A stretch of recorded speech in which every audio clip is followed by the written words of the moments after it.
Greg Wang pondered for a moment and said, "Immediately clear up 4 things. First, contact the mobile service provider to check if Chastin has ever purchased a SIM card under his real name.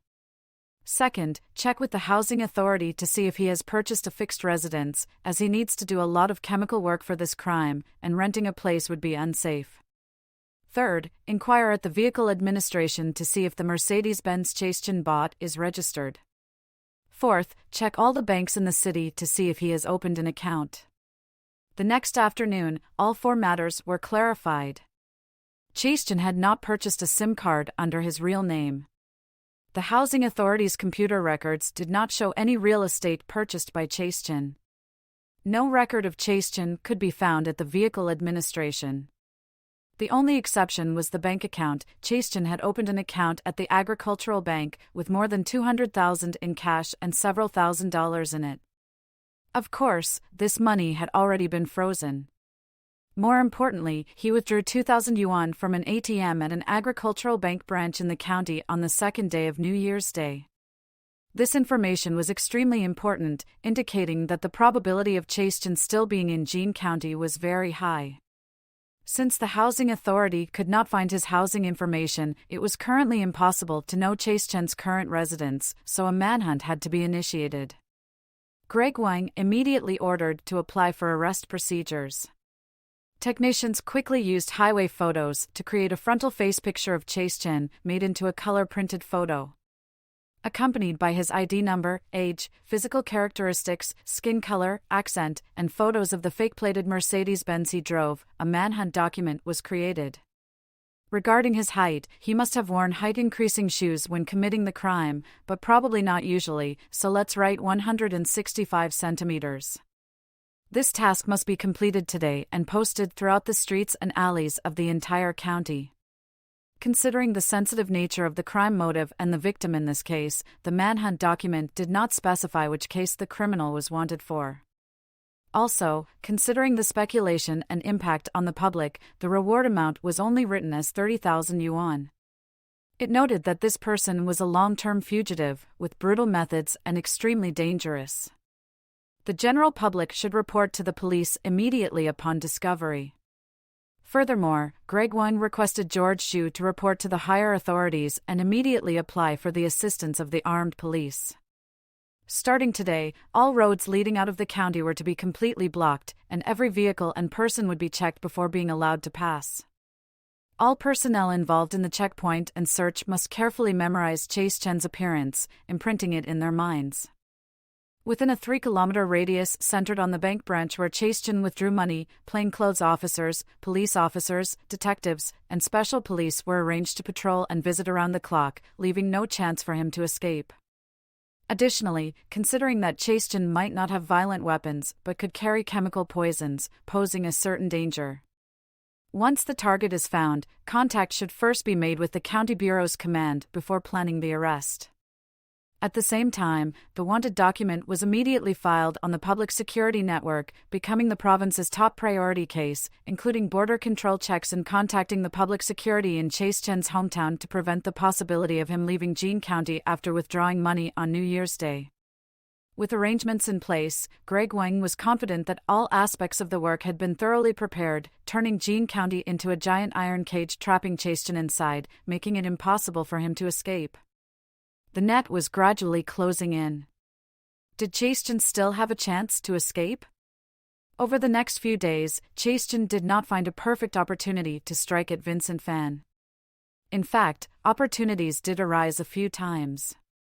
Although plainclothes officers were always guarding outside Vincent Fan's company, they were not providing close protection, making Chastin believe there was a significant possibility of blending into the crowd and entering the company to kill Vincent Fan. However, he did not act on it, as he felt there were systemic risks involved. He had never entered Vincent Fan's company and was unclear about the interior situation. If he were stopped upon entering and alerted the plainclothes officers, it would be troublesome. So, he preferred to wait for the day when the plainclothes officers no longer protected Vincent Fan, believing the police would not protect him for several months to come. But he had another concern: the police would eventually trace him, especially the process of ordering the milk box, during which he not only did not disguise himself but also did not deliberately avoid surveillance. This was intentionally left as an investigative clue for the police. Without doing so, he felt he had not left much space for the police to investigate. If he completed all his targets before the police knew who did it, his subsequent plans would be very passive. Of course, one important purpose of exposing himself was to protect that friend. Greg Wang certainly would not think that such a murderer, who had cleaned up all the crime clues and whose tools of crime could not be traced, would blatantly leave behind such a significant piece of evidence as a milk box. This highly distinctive evidence was easy to investigate. The murderer had considered everything else, so why wouldn't he think of this? Even if he had to order a new milk box, knowing it would provide a significant clue for future police investigations, why didn't he avoid surveillance like he did during the crimes? Clearly, the police were too optimistic in their understanding of the situation since discovering this clue. Chastin was planning something big, a play that the police could not anticipate. However, the current trouble was that he did not know when the police would be able to pinpoint him. To be cautious, he wore a wig, fake beard, and glasses every day when he went out, making it difficult for even himself to recognize in the mirror. In fact, changing a person's appearance is very simple. For most people, changing to a significantly different hairstyle can instantly make them look like a different person. With the addition of a beard, makeup, and glasses, they could probably walk past acquaintances without being recognized. He got up very early this morning. His daily routine was always very scientific, and recently his neurasthenia had worsened, waking up very early every day. After going out for breakfast and returning, he began planning how to end Vincent Fan. It was just after 7 in the morning when he went downstairs to go to the restaurant. Not far from the residential area, he saw a police car parked at a 200-meter distance from the intersection, with several police officers talking beside the car. Chastin stopped, glanced at the officers, 3 in uniform and 2 in plain clothes, carrying a shoulder bag. Usually, plainclothes officers carrying a shoulder bag meant they had guns and handcuffs inside. Chastin stood still, thought for a second or two, then turned around and walked back. Passing by the community's notice board, he glanced intentionally and saw his photo posted on it. The efficiency was quite high. He didn't look closely. The fact that the wanted poster was up but the police had not yet knocked on his door meant that the police did not know his exact residence yet. All right, time to pack up quickly. Returning home, Chastin changed into a new jacket, grabbed his shoulder bag, and made sure to check his appearance in the mirror again. With the wig, glasses, and beard, he almost couldn't recognize himself. He spent another half-hour preparing the necessary follow-up work at home, locked the door, and went downstairs. Vincent Fan, I'm coming. During the morning rush hour, the streets were crowded. Chastin, wearing black-framed glasses, blended into the crowd and walked forward as if nothing was amiss. His destination was Vincent Fan's company. Although he knew acting without full preparation carried significant risks, now that his wanted poster was out, his days of hiding in this county were numbered. However, he was not too concerned about today's crime plan. Killing Vincent Fan and letting the police discover he was the murderer had almost completed the entire plan.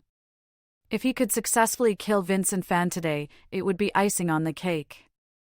If he failed, it wouldn't matter much. At least it wouldn't significantly affect the overall plan. Arriving at the small square in front of Vincent Fan's company building, Chastin looked around. Vincent Fan's car was not there. He scanned the surrounding area. None of the parked cars had anyone inside, indicating the plainclothes officers had not yet arrived. Chastin thought for a moment and decided to follow the employees into their company. He arrived at the lobby on the first floor of the office building, where the floors of various companies were posted on the wall. The building had 6 floors, with the 5th and 6th floors belonging to Vincent Fan's real estate company. Chastin stood with a few employees, took the elevator to the 5th floor, and saw the glass door was closed, requiring an access card. He glanced inside and confidently pressed the doorbell next to it. The receptionist pressed the switch to let him in, glanced at him, and since he was well dressed, with high-quality clothes and pants, the receptionist did not dare to neglect him and stood up politely to ask, "Sir, may I ask who you are looking for?" "Has Vincent Fan come to work yet?" Chaston asked abruptly. The receptionist was taken aback. Usually, those who came to find Vincent Fan were very polite and referred to him as Mr. Fan. After all, Vincent Fan was one of the wealthiest people in the county, having built several buildings, and the Fan family's influence was well known in Jean County. She had never encountered a visitor who directly called the boss by his name. The receptionist cautiously asked, "May I ask who you are and what you need with Mr. Fan?" Chaston reached out and took out a document, placing it on the table, and said, "I'm from the city's Intermediate People's Court. I have a subpoena for Vincent Fan himself." The receptionist thought to herself, so he was from the city court, no wonder he acted so arrogantly. It was not unusual for Vincent Fan, a real estate boss, to encounter lawsuits. The Fan family had wide connections. Even though they were out of the county, they could still pull strings in the city. The receptionist hurriedly invited him to wait in the conference room for a while, served tea, and called Mr. Fan to ask when he would come to the office. Chaston hummed through his nose, sitting alone in the conference room sipping tea, imagining Vincent Fan's reaction upon arrival. More than half an hour later, Chaston straightened his clothes. The corner of his shirt had been torn during Vincent Fan's struggle before his death. Then he opened the conference room door, took it with him, and walked out. Upon reaching the door, he politely nodded at the receptionist, who then opened the door for him. Adjusting his glasses, he turned back with a smile and said, "Thank you," before striding out. Once he was on the road below the office building, Chaston stood still, squinting slightly as he searched for the undercover police car. Soon, he noticed a modern car with a man smoking in the driver's seat and another eating buns and drinking soy milk in the passenger seat. He smiled, everything was finally coming to an end. He confidently walked towards the modern car, stopping in front of it without moving, smiling at the people inside. "Hey, Big June, what's this guy doing standing in front of our car?" The man eating buns nudged the smoking man. The smoking man glanced at Chaston and said, "Crazy, I guess." Suddenly, his cigarette fell from his hand, his jaw almost dropping. Because Chaston had taken off his glasses, wig, and beard, and wiped his face. It's Chaston." Both men exclaimed in unison, hurriedly opening the car door, rushing to the front of the car, and pinning Chaston against the hood. Chaston's hands were twisted behind his back, causing him immense pain, but he still bore it with a smile, saying, "Be gentle, your leader will scold you if you hurt me." The smoking man didn't care much, fearing that Chaston might resist and escape. He excitedly punched him in the face, causing him to scream in pain. Then, the two quickly handcuffed him. Curious passers-by on the street gathered around to watch. Both men were nervous and excited. They had captured Chaston, which was a great achievement. They hurriedly dispersed the crowd, shouting, "We are police, capturing a fugitive, everyone disperse." After posting Chaston's wanted posters throughout the county last night, Greg Wang couldn't sleep, constantly thinking about it. Early in the morning, before Greg Wang had arrived at the office, he received a call from Jacqueline, boss, a retired teacher just reported that Chaston lives in their community. He said he's 100% sure he's seen the person in the photo, and that this person also drives a Mercedes. Greg Wang immediately asked excitedly, "Which community?" "Osmanthus Garden, just 4 kilometers away from where Chaston withdrew money." "Good, I'm not far from there now, I'll head over immediately." "You also hurry and gather people, and call Dr. Chen, and notify comrades in the city and province. First, have someone surround Osmanthus Garden, then bring a large team over." Greg Wang parked his car by the roadside, quickly took off his police uniform, changed into plain clothes, not wanting to startle the suspect, and then drove towards Osmanthus Garden. Half an hour later, the entire perimeter of Osmanthus Garden was surrounded by police armed with real guns and ammunition. More than 10 police cars were parked at the entrance, with personnel from the County Bureau, City Bureau, and Provincial Department all gathered at the entrance, commanded by George Zhu and Greg Wang. Led by the person who reported, a group of people quickly found the Mercedes in the community. By then, the fake license plate on the Mercedes had been removed, revealing the real license plate. Greg Wang and others hurriedly took out the photo for comparison. The characteristics of the front part of the car were exactly the same. It was this car. Then, the police called over the security guard, and Greg Wang showed him the photo, asking, "Does this person live in the community?" The security guard looked carefully for a while and nodded. Seems familiar. "This car is his, right?" The security guard recalled for a moment and confirmed, "Yes, I remember now, he drives this car." "Your community has a vehicle registration, right?" "Yes." "Check immediately which unit he lives in." Soon, the vehicle registration book was brought over, and the name of the person who registered this car was Chen Qian, obviously Chase Chen's alias. The address was Unit 3-102, which is the top floor, a duplex apartment. Greg Wang then asked, "Did this person leave the community this morning?" The security guard thought for a while and said, "Didn't notice." Greg Wang pursed his lips, now unsure if the suspect was still at home. After discussing with George Xu, considering the murderer used chemical poisons, posing certain dangers, they arranged for a SWAT team to wear bulletproof vests and directly arrest the suspect.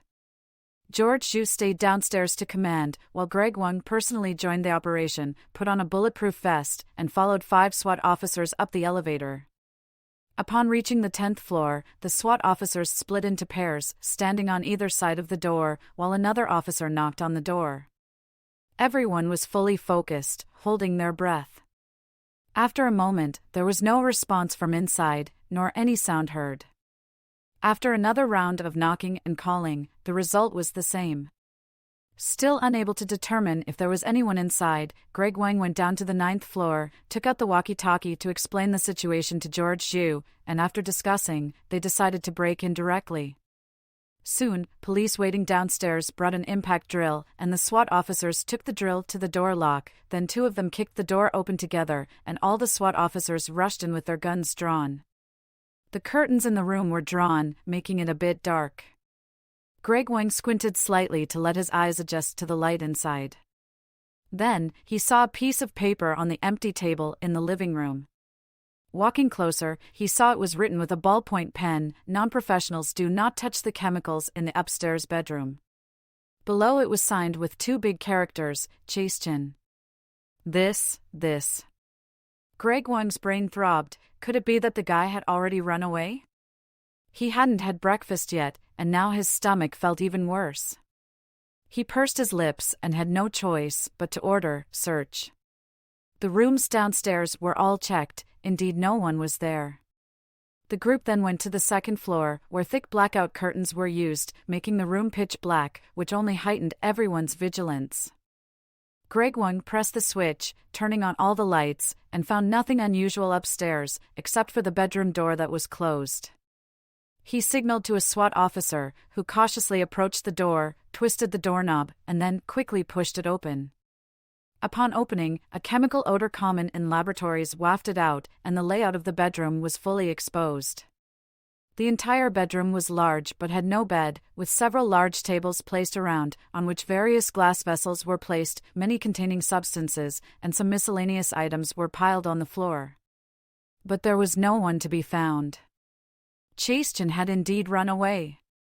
Greg Wang felt dizzy and took out the walkie-talkie to explain the situation to George Xu. Then, they agreed that the experimental products in the bedroom might be toxic, arranging for a professional forensic team to come up and collect various pieces of evidence, while others continued to search around the community carefully. Greg Wang, unwillingly pursing his lips, led the SWAT team downstairs, communicated with George Xu for a while, and had no clue where Chase Chen might have run to. At this moment, Jacqueline ran over and whispered, "Boss, Big June just called, they've caught Chase Chen."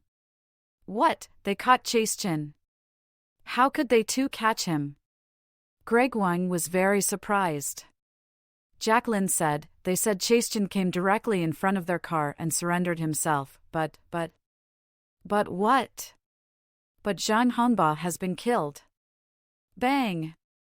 A dull bell rang in Greg Wang's head, his steps faltering, and he said tremblingly, This, wasn't it your job to protect him around the clock for 24 hours? How could something still happen? George Shu stood by, pursing his lips, silent. They said Chase-Jin disguised himself to enter Zhang Hongbao's company, and they couldn't recognize him. Moreover, they didn't know when Chase-Jin arrived at the company. Chase-Jin arrived before Zhang Hongbao came to work. They were following Zhang Hongbao, and had no idea Chase-Jin was in the company. Greg Wang clenched his fists tightly and said, Then what are you waiting for? Hurry up and bring him to the station.